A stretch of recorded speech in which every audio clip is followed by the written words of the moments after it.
Hello and good morning, good afternoon, or good evening, depending on where you are joining us from, and welcome to this press briefing of the Africa Centers for Disease Control and Prevention. We are joining you from the African Union Commission at the AU headquarters in Addis Ababa in Ethiopia. Online is Dr. John, who is joining us from another office within the premises. So welcome, Dr. John.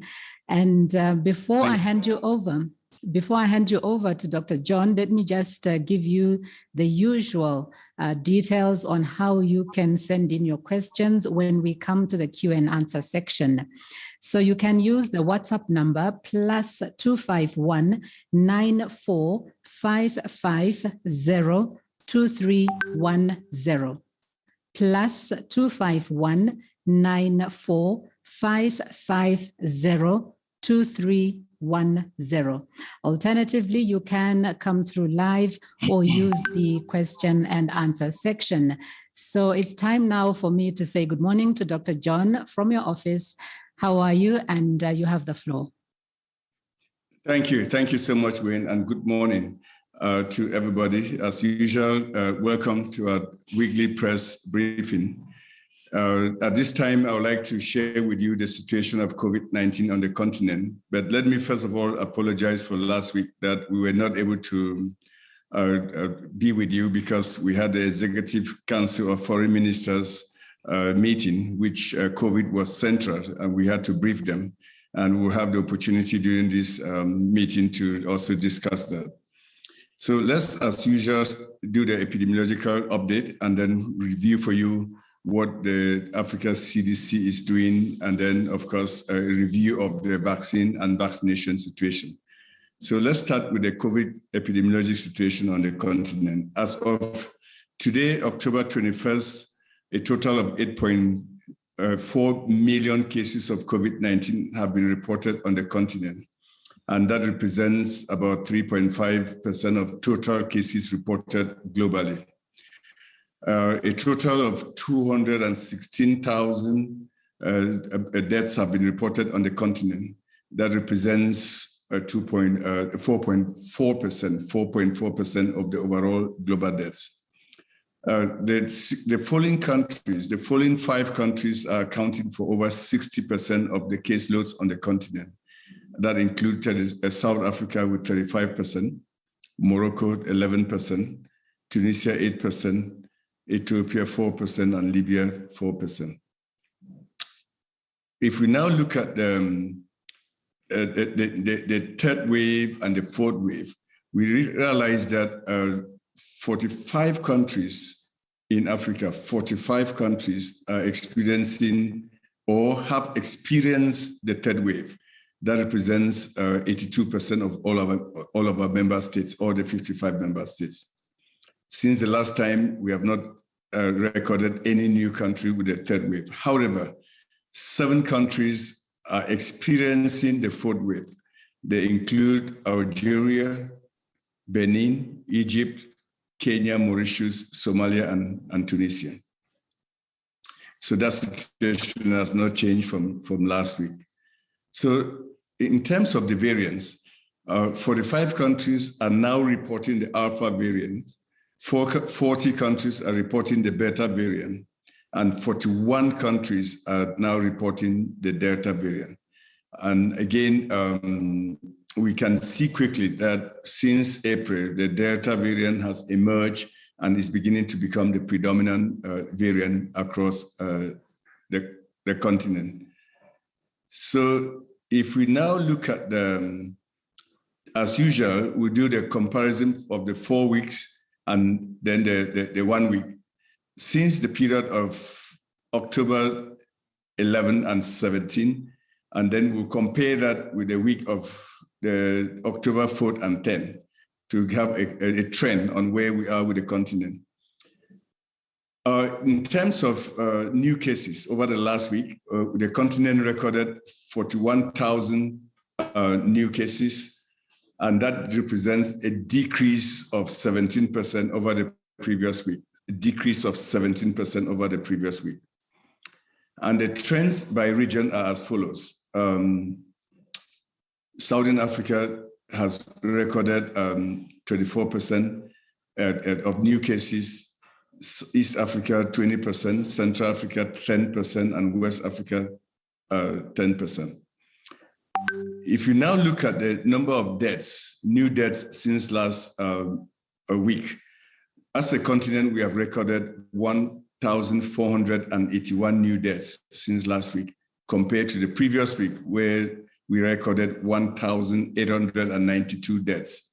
So this represents also a good decrease of 22% over that time period.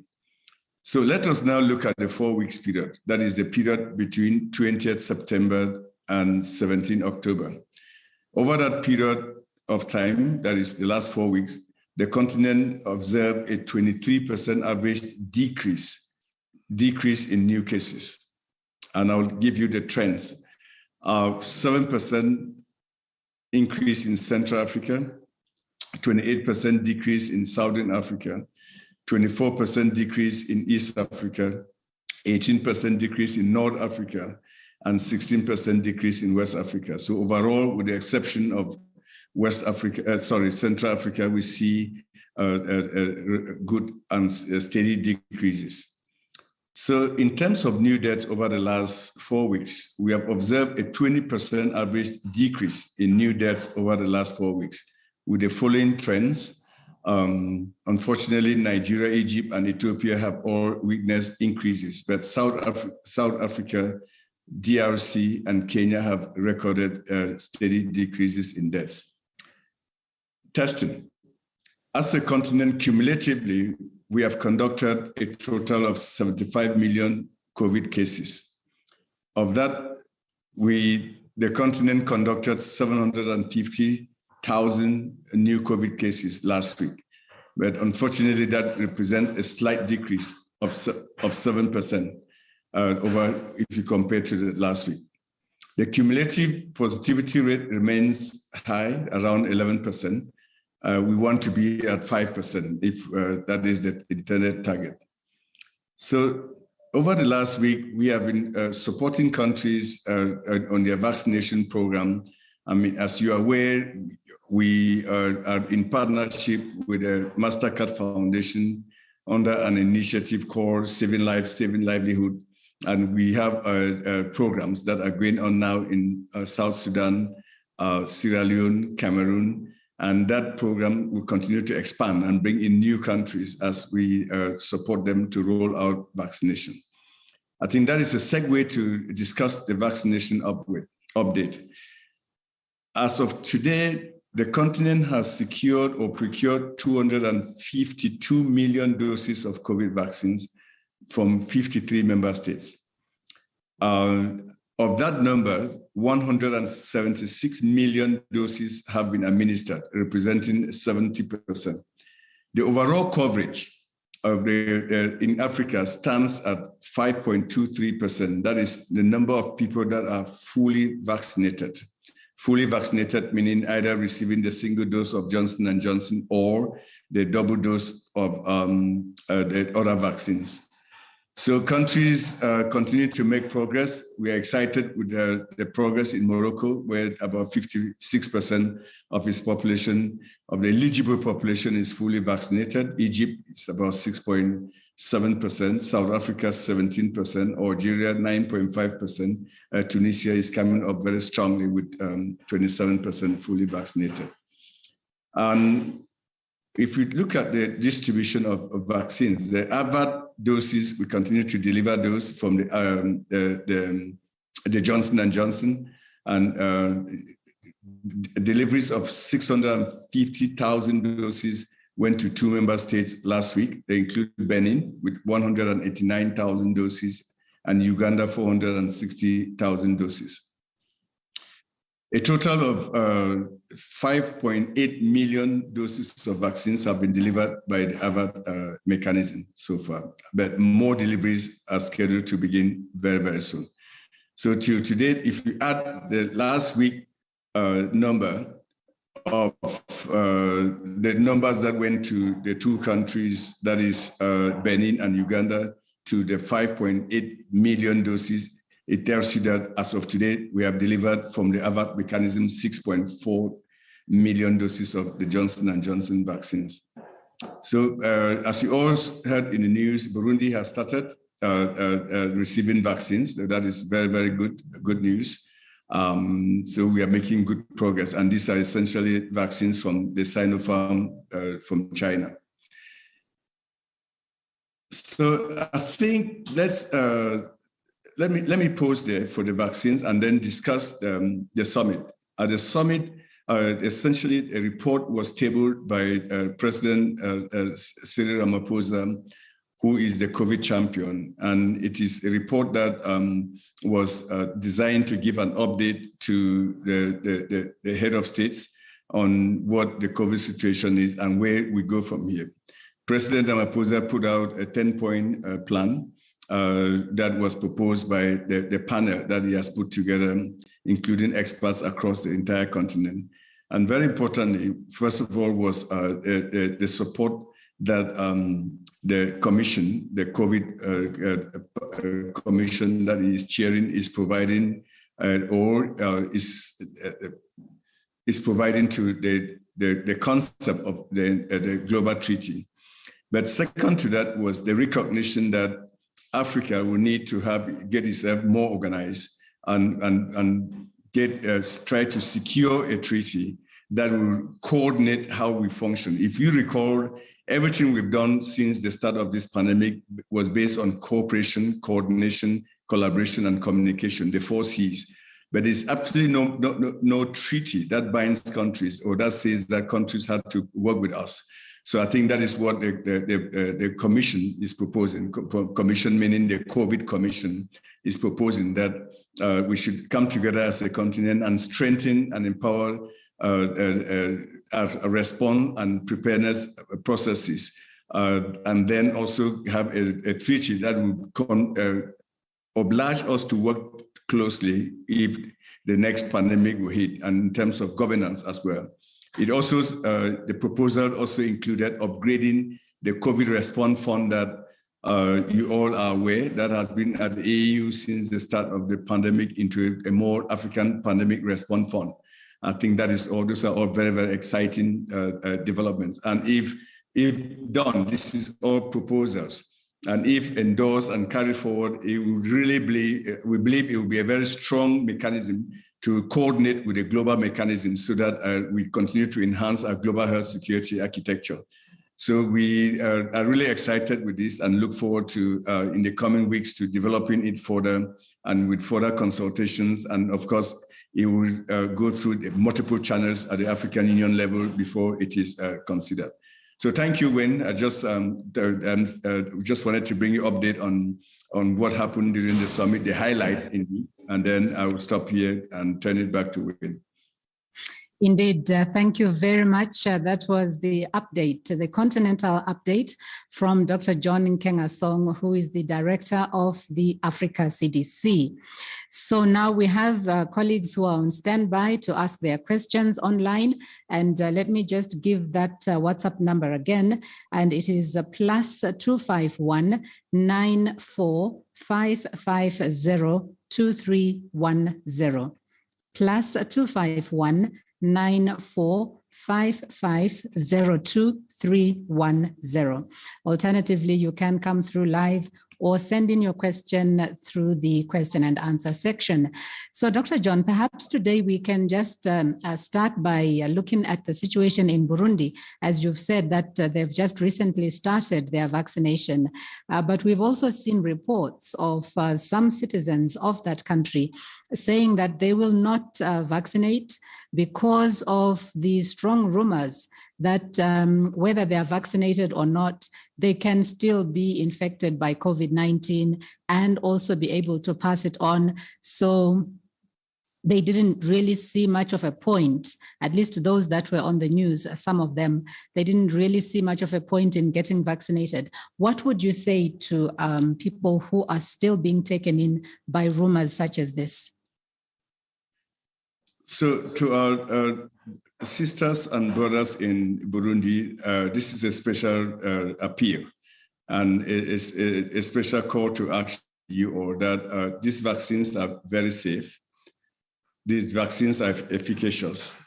Very importantly is that the vaccines do not prevent stop in transmission, but they save your life because they will make sure that if you are infected, you do not come down with severe disease and you do not go to the hospital and you do not die. I think it's very, very clear. If you see the rate of people dying amongst people who are infected with COVID and then not vaccinated, it is very, very high. Okay, so these vaccines really help you. They help you prevent, some prevent transmission, but the main design of the vaccines is to prevent severe illnesses and hospitalization.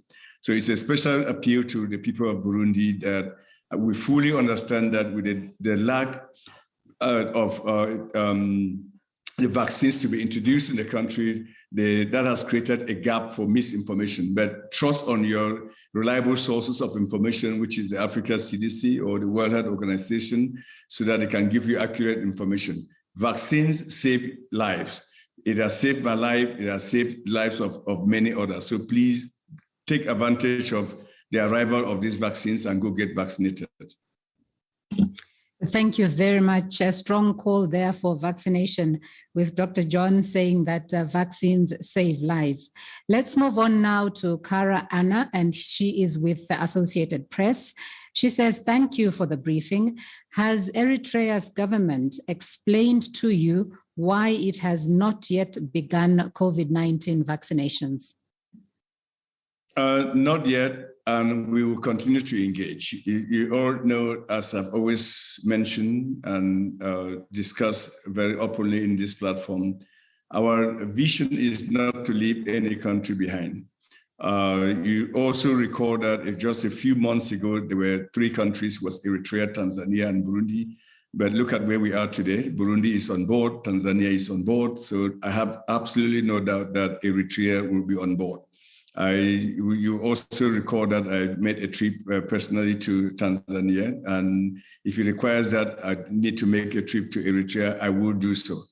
And we are absolutely determined that no country in Africa will be left behind in this terrible crisis. All right, thank you very much. We have a question here, but I cannot quite see the name of the listener or the journalist. But anyway, the question is about the continued increase in infections, even in developed countries, with some of them warning that they may have to issue further restrictions after having relaxed them a little bit. So I think the question there is what explains these increases, even in countries that have a high rate of vaccination? So as I just said earlier, the vaccinations do not prevent transmission overall. I have been very transparent with that, and you all know that I hope everybody should be using the same language, that these vaccines are not designed to stop transmission.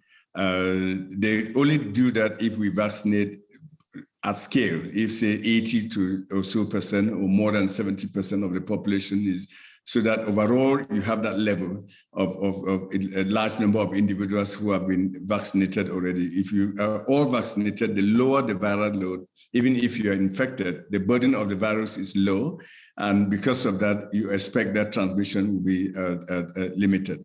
So what is happening in countries that are vaccinated with large number is that there's still also a large number of unvaccinated people. So that group of people or that subset of the population is continues to be a risk in transmitting the virus very widely. So that is why I've always maintained that we need to vaccinate at speed and at scale. And if we do those two, that's the only way you'll be able to blunt the spread of this virus.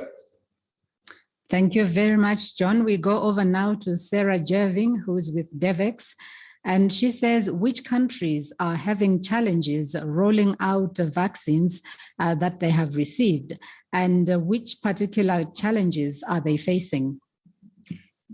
So the challenges are really at the level of logistics, moving vaccines across the country. The challenges at the level of human resources to ramp up vaccinations. The challenges at the level of the community, that is engaging with the community and mobilizing them to go to the vaccination centers.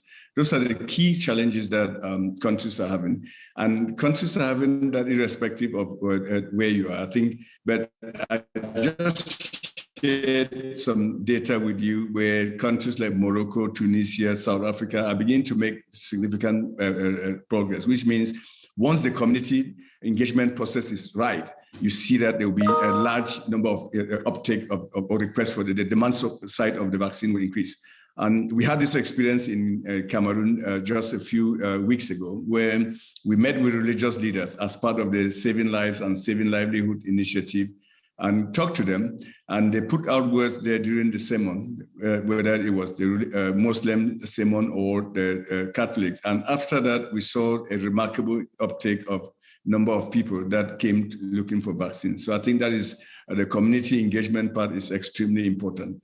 And the third wave has actually made it clear that people needed these vaccines. They have seen loved ones died, especially during the third wave. Remember during the third wave between mid-June and end of August, there were about 82,000 Africans who died. That is about 39% of our deaths occurred during the third wave. So many people saw loved ones dying, and there was really an increased need of vaccines. So in terms of countries, I cannot name specific countries that are challenged or are lagging behind because the issues that I just mentioned are across the board. We are working hard to address them. Of course, as you look at the continent, where of 55 member states, they are at very different levels of development and health systems. So you expect that they will be at varying levels to roll out vaccines. So we have that information, but I don't have the names of head. All right, thank you very much. Let's say hello to Ayanat Mercy from Reuters. So Ayanat says, thank you for the briefing. My question, we saw recent news that access to COVID-19 tools accelerator will help ensure that poorer countries get access to antiviral drugs for patients with mild symptoms for as little as $10 per course. Do you have any idea of how much of that cost will be shouldered by the receiving governments? I don't have the specifics of that cost. I think I would say that, first of all, let's salute the ACT Accelerator declaration or announcement. That is what we want. We are very supportive of that. We are also cognizant of the fact that that promises would need to be translated into reality. And over this crisis, we have seen, we have been challenged with that gap of translating what is mentioned and then what we actually see on the ground. So, but let's celebrate the important declaration or announcement from the Accelerator. Thank you very much, John. We are still waiting for colleagues to send in more questions. So at this juncture, let me just send out that WhatsApp number again, in case there are some out there who still have questions to put forward to Dr. John. And so that WhatsApp number is +251 94 2310. You are also free to come through live or to use the question and answer section. Right now, we don't have any questions coming in. So Dr. John, I'm just going to ask you if there is any other detail about the COVID-19 that perhaps you might want to give to the listeners. And if going forward, we don't get any more questions, then I'll be asking you for your summary for the day.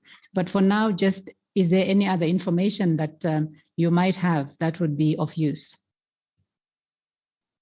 No, just again to reiterate the very important outcome of the summit last week, very strong support for the need for Africa to be more coordinated in its approach, a request for the cooperation, greater cooperation to increase vaccine uptake on the continent. As you heard this morning, we are just around 5% of the population fully vaccinated. That is 5%, of a population of 1.2 billion people. So that is very, very limited if we want to win this battle against COVID-19. We remain optimistic that in the coming weeks, doses from by the end of November, you begin to see significant increase in uptake of doses of vaccines or delivery, I beg your pardon, of doses from the ABAC mechanism.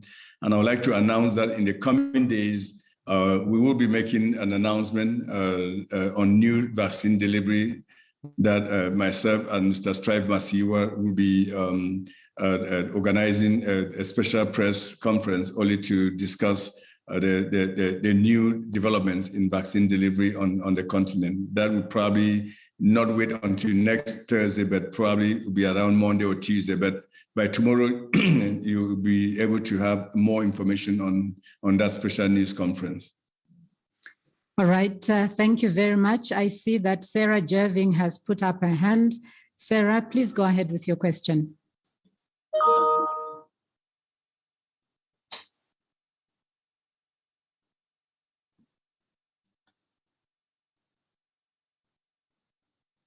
Sorry about that. Hello, Sarah. Hi, can you hear me? Yes, we can hear you. Please go ahead. Okay, thank you. Just about what you just said about the announcement in the coming days. Would that be related to the Aspen facility doses or a new vaccine deal with a different manufacturer, different pharmaceutical company? Thank you.